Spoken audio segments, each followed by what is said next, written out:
Alors, ce matin, je me suis réveillé avec une envie d'aller faire un tour dans le désert avec des amis. Et vous voyez, le désert, c'est à Dubaï et en plus, c'est un truc tellement populaire, désert safari et tout. Mais quand on était sur le chemin, j'ai eu le Seigneur qui m'a parlé. Voilà, je suis comme ça au désert. Là, il n'y a rien à l'horizon. Vous voyez? Là, comme ça, c'est le désert. Vous voyez? J'ai les pieds trempés dans le sable. Ok? Alors, j'ai envie de partager quelque chose avec vous. Pendant qu'on était dans la voiture qui nous a menés, c'était un Land Cruiser et le chauffeur, il est très fort, il est très bon, c'est son travail, c'est son domaine. Alors, le Seigneur m'a dit, tu vas aller expérimenter une partie de ce que j'ai vécu quand j'étais dans le désert.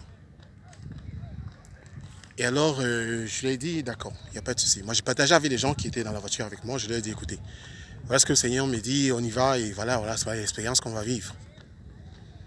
Mais quand nous sommes arrivés, la surprise. Le désert, il est grand, il est vide, et, comment dire, il n'y a pas de vie. Il n'y a pas de vie, en fait, dans le désert. Et il faisait chaud.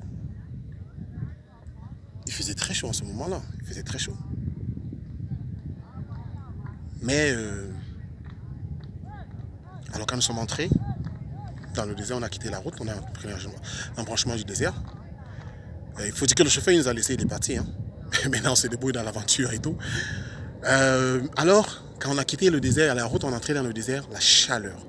Non seulement la chaleur du soleil en haut, et la chaleur du soleil qui frappait par le sol, qui revenait dans le sable, qui nous revenait au visage. Je transpirais, tous les habits que vous voyez sur moi étaient tout mouillés et tout. Alors, le Seigneur m'a dit, j'ai vécu ça pendant 40 jours, 40 nuits. J'ai pas mangé.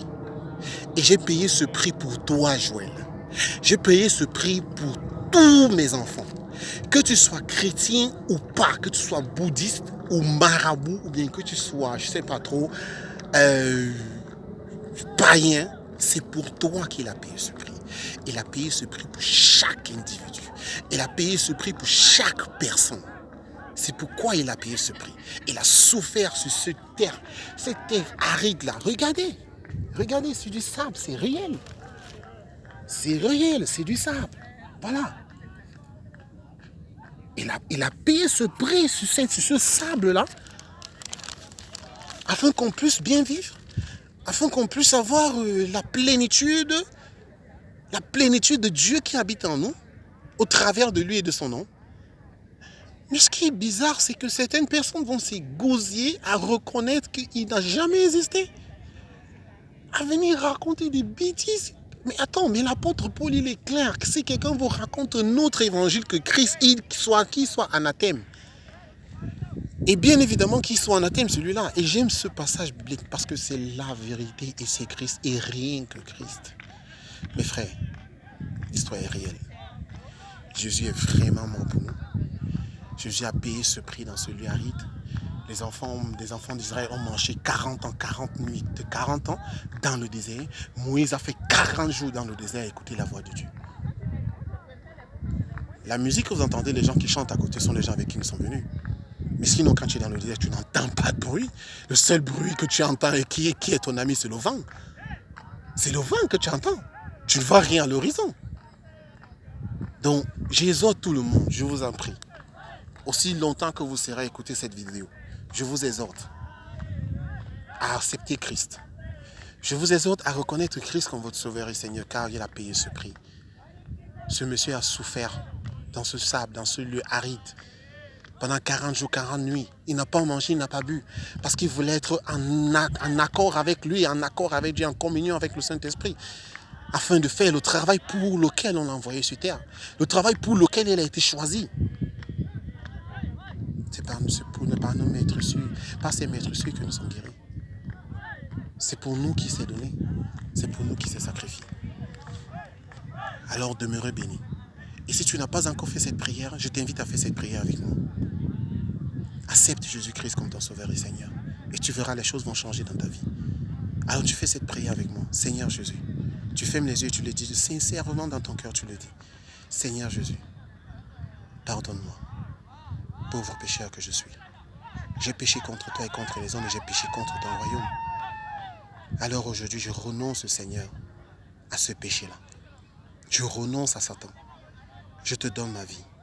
Viens dans ma vie. Sois mon Sauveur et Seigneur. Guide-moi. Prends le trône qui t'est dû dans mon cœur.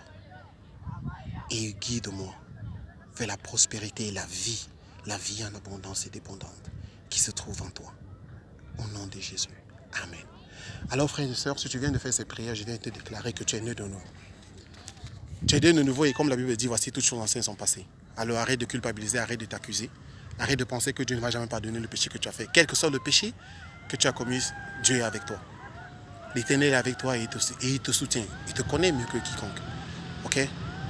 Alors je prie. Seigneur, je prie pour ceux-là qui viennent de donner leur vie à Christ. Je prie pour ceux-là qui viennent de naître de nouveau.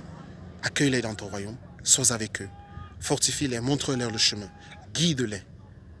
Oui, ce sera difficile, mais toi seul, Seigneur, tu es le réconfort. Tu es la force, Seigneur. Tu es le pilier sur lequel nous nous tenons.